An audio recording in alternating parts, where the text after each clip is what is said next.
you're going to build anything complicated, you need some sort of plan, a blueprint, a set of instructions. Now that's just as true of living cells as anything else, but they contain the instructions within themselves. They're inherited. They're copied and passed on from generation of cell to generation of cell. Now what we're going to do is look at what the instructions are and how they work. But before we do that, just stop for a moment and think what sorts of characteristics any set of inherited instructions is likely to have.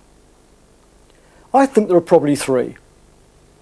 First of all, the instructions have to be stable. They have to last long enough to be copied and passed on to the next generation of cells. And there's the second point. They need to be capable of being copied, and copied accurately. And finally, and most obviously, as instructions, they need to contain information. Well, that's all very well, but it's really just sort of speculation, theory. What about the reality?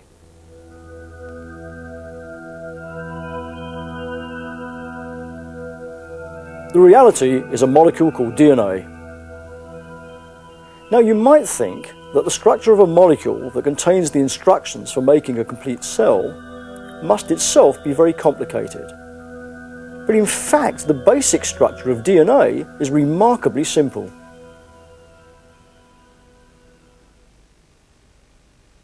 Here's a schematic model of DNA. Unwind the double helix and it consists of two long strands that form a ladder-like structure. The strands of DNA are strings of chemically repeating units, which act as basic building blocks. Each unit contains a sugar, deoxyribose, a phosphate group, and a base. Together, these form a nucleotide. There are actually 4 types of base: adenine, thymine, cytosine, and guanine. Within a strand of DNA, the bases can come in any order, and just how important this sequence is will become clear later. What's more, in double-stranded DNA, the bases match up in a particular fashion. Adenine always pairs up with thymine, and guanine with cytosine. This precise base pairing means that the base sequence in one strand is complementary to the sequence in the other. The base pairs are held together by relatively weak hydrogen bonds. But when summed up over the whole DNA double helix, these hydrogen bonds impart great stability.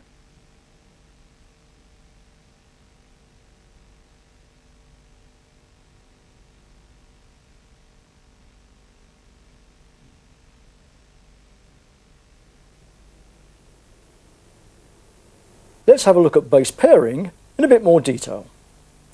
Here's another model of DNA.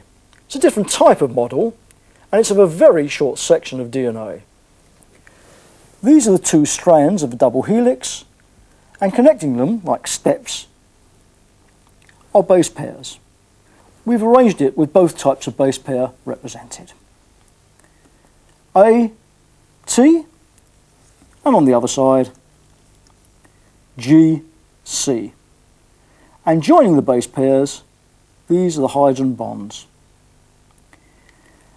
Now hydrogen bonds are relatively weak bonds, but summed up over a whole DNA molecule, which in reality would be a very long molecule, the double helix is stable. In some ways, DNA is a bit like a zip fastener. Individual links are weak, but overall, the thing's quite stable. But if it's stability you're after, why have something that can quite simply fall apart? Well, the answer is also quite simple. There are occasions where the 2 strands of a DNA double helix do have to separate. For instance, remember that before cells divide, they have to copy their DNA in a process called replication.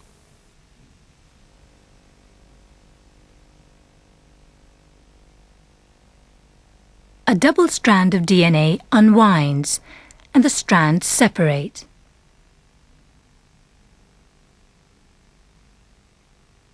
For each unwound strand, the bases can now match with those that are floating free in the cell. The familiar base pairing rules apply. A pairs with T, G with C, and so on. So each strand of the double helix acts as a template for the formation of a new complementary strand. This eventually gives two DNA double helices, each identical to the original and actually containing one old strand and one new.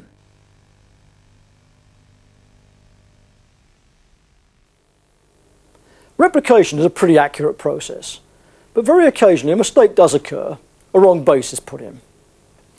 But even then, cells contain proofreading mechanisms that can detect the mistake and correct it.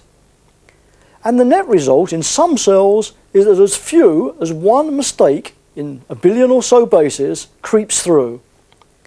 Now I reckon that's probably equivalent to about one printer's error in 1,000 average sized novels or so. That's pretty remarkable. Well, that's how replication occurs, how the information in DNA is copied. But where is the information?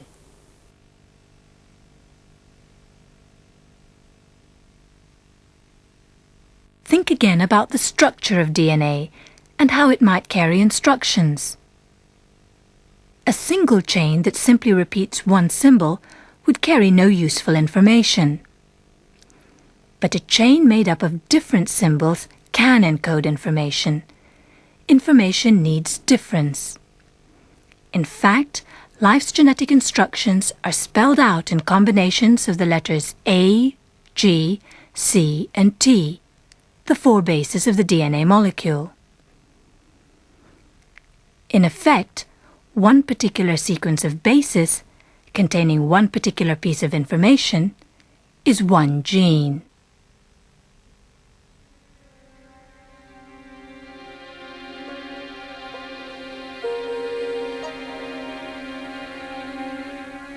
Genes code for proteins.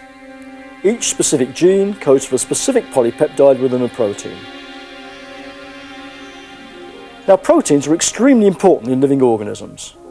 Some proteins are structural. Others, for example, are enzymes.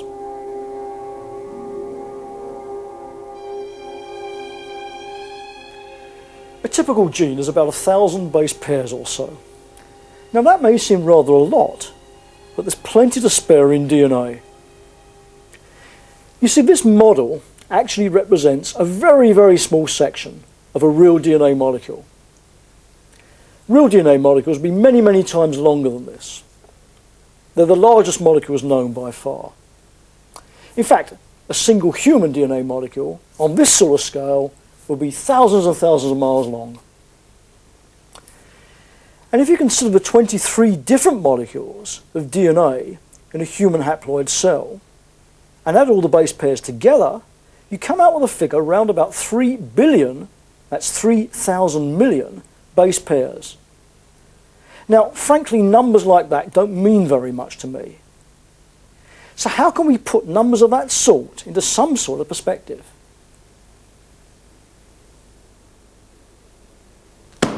Take a telephone directory, and imagine the whole thing is composed of a very tiny print, and that each letter and each digit corresponds to a base pair. Well, to get 3 billion, you'd need a couple of hundred or so different directories.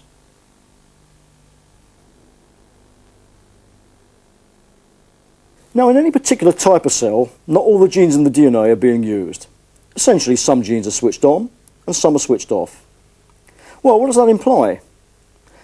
Imagine you've got an instruction manual and you want to use just some instructions at a particular time in a particular place without lugging the whole manual around. Now, how could you do that?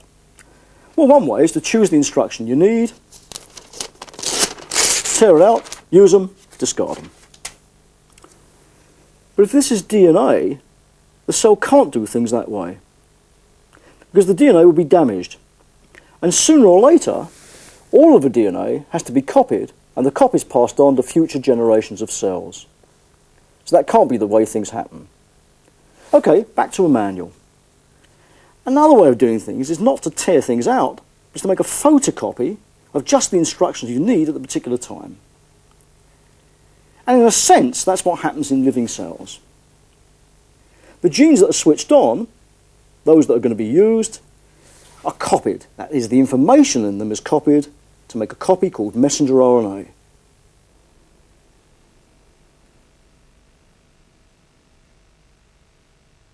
To make a particular protein in the cell, the relevant gene is first switched on in the DNA.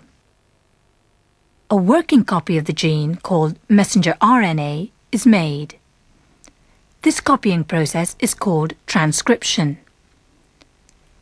Next, the information in the messenger RNA is acted upon to produce a protein. This step is called translation, since it involves translating the 4-letter code in DNA or RNA into the sequence of amino acids in a protein. Let's look at these steps in more detail. But first, a look at RNA. To understand how a working copy of the gene is made, we need to be familiar with the structure of RNA. Unlike DNA, RNA is just a single strand of nucleotide units. In DNA, the sugar is deoxyribose. In RNA, it's ribose. As for the bases, although 3 are identical, adenine, guanine, and cytosine, the thymine in DNA is replaced by uracil in RNA. Uracil is very similar to thymine. It always pairs with adenine. That is, it obeys the same base pairing rules.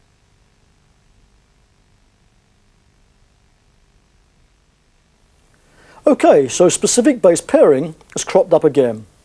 You've already seen how important it is in the structure of DNA and in the replication of DNA. And now you'll see how vital it is in the production of messenger RNA in a process known as transcription.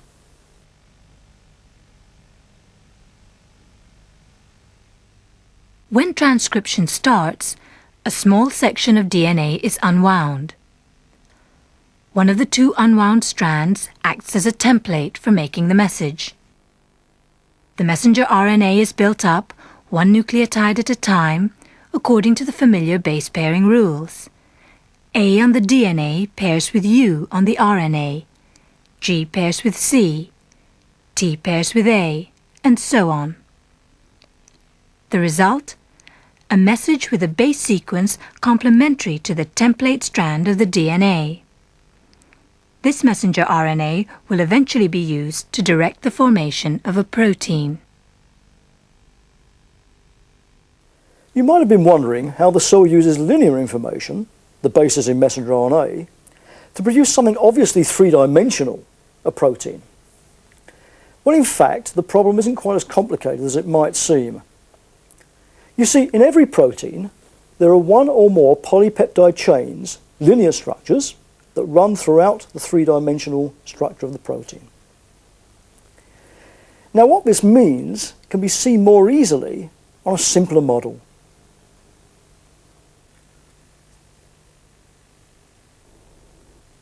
This is a large-scale model of a polypeptide. It's all twisted up here, but in fact, in essence, it's a linear structure.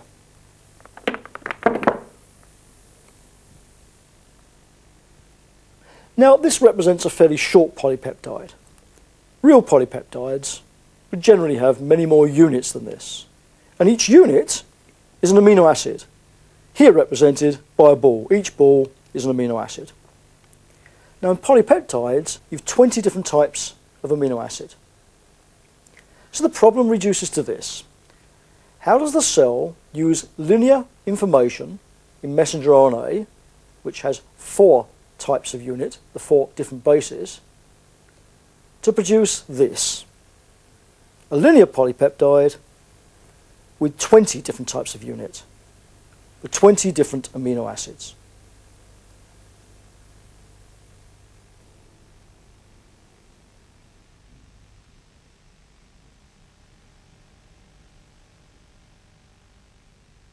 It turns out that each triplet of bases on the messenger RNA, called a codon, corresponds to a particular amino acid.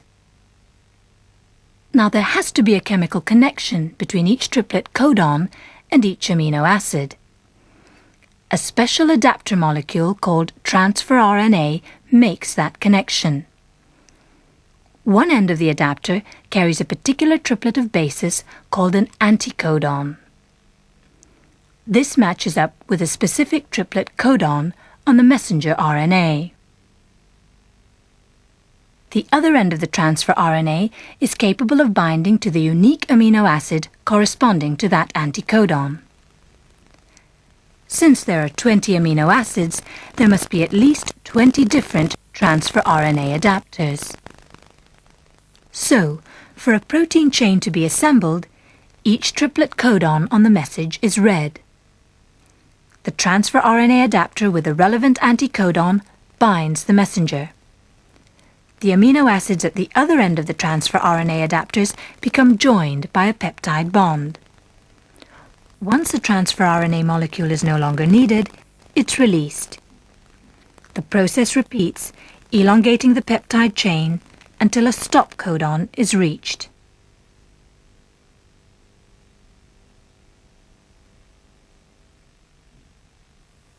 Finally, how does the cell go from a linear polypeptide to the three-dimensional shape seen in the protein?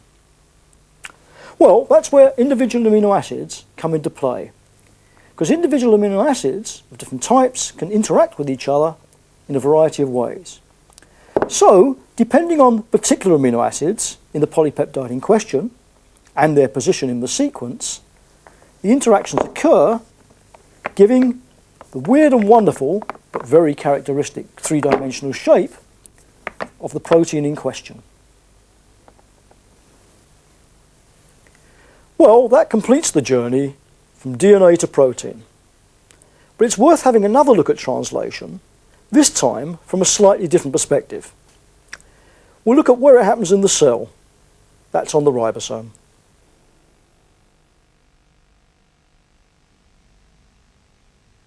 In this sequence, we concentrate on how the messenger RNA interacts with the ribosome. A specific set of bases on the message signifies a start signal for protein synthesis. The ribosome and the messenger RNA move relative to one another. The instructions in the message are decoded to produce a polypeptide chain. This requires the transfer RNA adapter molecules, omitted here for simplicity. The process continues until the ribosome reaches a stop signal in the message, again denoted by a specific set of bases. The completed polypeptide chain is released.